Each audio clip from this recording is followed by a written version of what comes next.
Hello, this is Catherine Lamb-Hansard. In this video, I'm going to show you how to compute nominal GDP and real GDP. Because inflation, which is the increase in price levels, can distort economic indicators like GDP, we have two versions of GDP. Nominal GDP values all goods and services using current prices and is not adjusted for inflation. Real GDP values all goods and services using the prices of a base year, so it has been adjusted for inflation. Generally, real GDP is more important because if we want to look at the growth of output only, we need to strip out the price effect.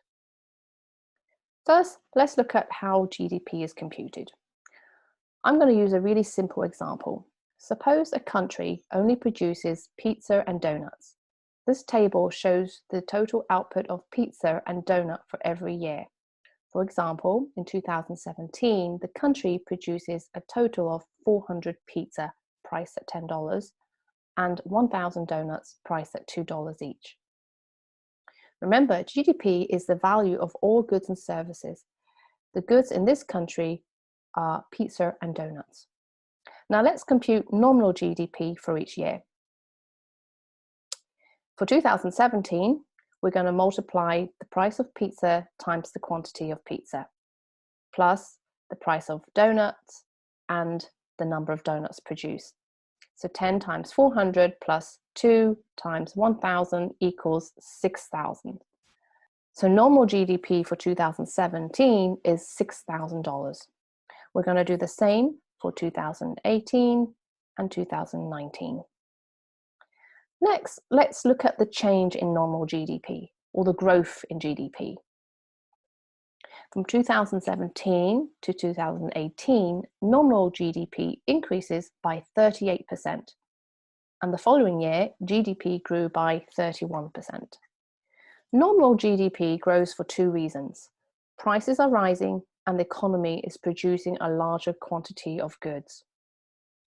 Thinking of nominal GDP as a measure of a country's total output, the increases in nominal GDP will be overstated because part of these increases are due to inflation. In this example, real GDP will be constructed using the prices of the base year and that the base year doesn't change. In other words, we're going to use prices from a particular year and we're going to keep it constant when we compute GDP. The base year we're going to use is 2017.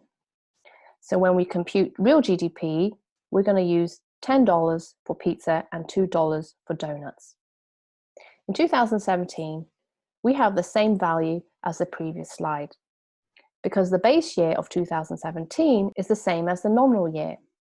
In 2018 and 19, you can see that we kept the prices constant at $10 for pizza and $2 for donuts.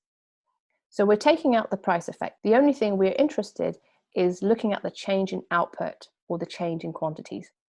GDP growth from 2017 to 2018 is 20% and 17% in the following year. These rates show how much GDP would grow in each year if we stripped out inflation or if there had been zero inflation. Thus, real GDP is corrected for inflation.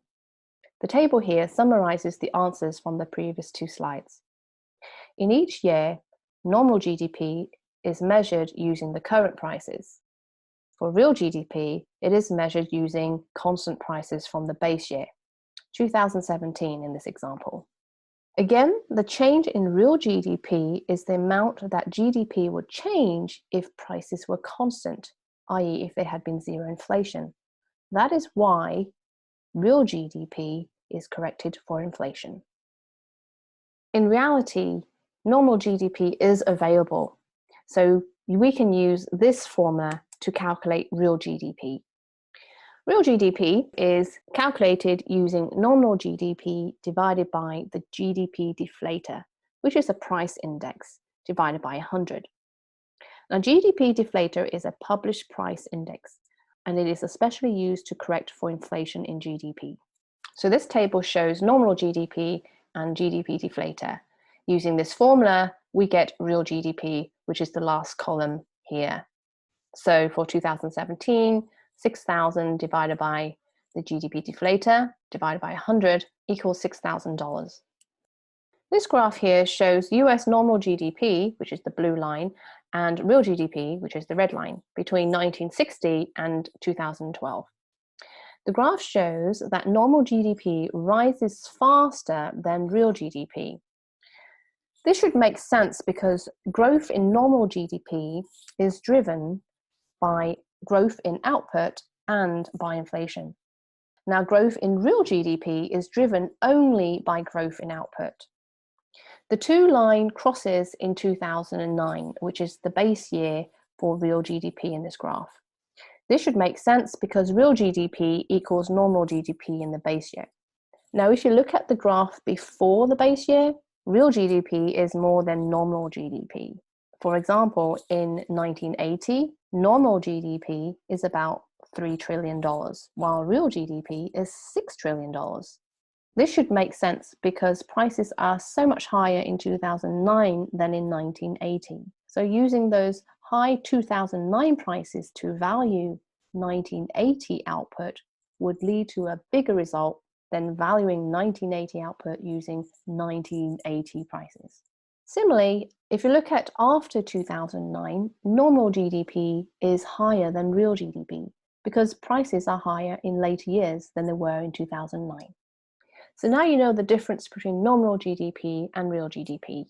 Thank you for watching. Bye-bye for now.